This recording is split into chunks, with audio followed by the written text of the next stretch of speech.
Hey everyone, welcome to Friday Facts.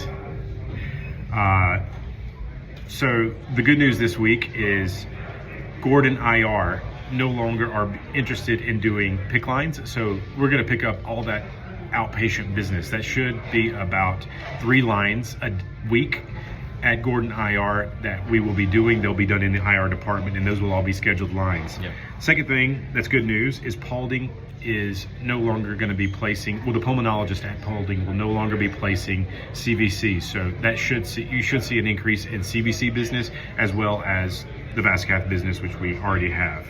Right. Yeah, because at Paulding we were only doing VASCATH, but we did our first CVC at Paulding yesterday, which is awesome. So I have a few tidbits for you guys. Whenever you get an order, call the primary nurse as soon as you can. I know it's laborious to do that, but you can pre-screen the patient. You can make sure that you're going to actually have an order when you get there, and you can be you can provide good customer service so that they know when you're coming. One little tidbit on CVCs: when you are scanning and pre-assessing, fan under the clavicle. You can find out a lot of what that IJ is doing when you look under the clavicle. On 3 recent insertions that I did, if we had not scanned, we would have definitely failed because those IJs puttered out. Don't forget your modules. This is the time of year, they're due everywhere, and it's actually important.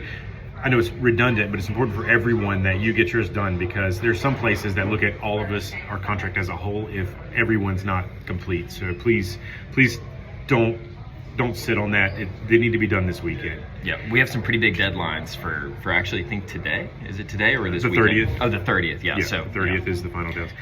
Final thoughts. Final thoughts.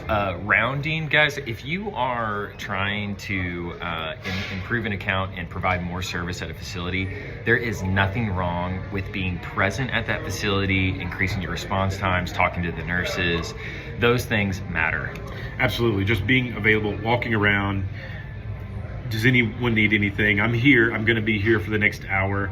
If you have any patients with 22 in your finger, don't hesitate to ask. Yeah. And that proactivity, not only, it just helps. It's actually the right thing to do by giving that service. Yeah.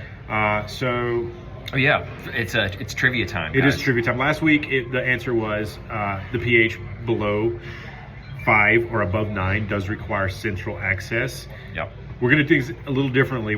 Kristen keeps winning. She's got it timed really well. So we're going to ask that everyone respond this time, and everyone who gets it correct gets a $10 gift card to Starbucks, because $5 won't buy you a real coffee there. So everybody is eligible. So get your answer and send it in. And where are we sending it?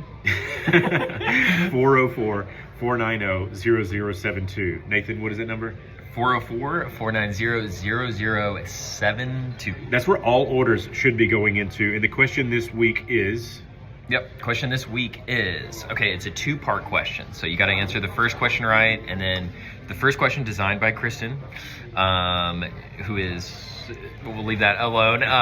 So the first part is, what is the outermost layer of the vein? Mm-hmm. And then the second part of the question is, if you were going to stick a vein, regardless of what it is, IV, PICC line, whatever, what are the 3 things that it must be before you proceed? It is 3 criteria that the vein must be before you proceed. Yeah, what are those 3 assessment things that you need to acknowledge that are okay before you stick the vein, and what is the outer layer of a vessel? All right, guys, have a good weekend. Happy weekend. See ya. See ya.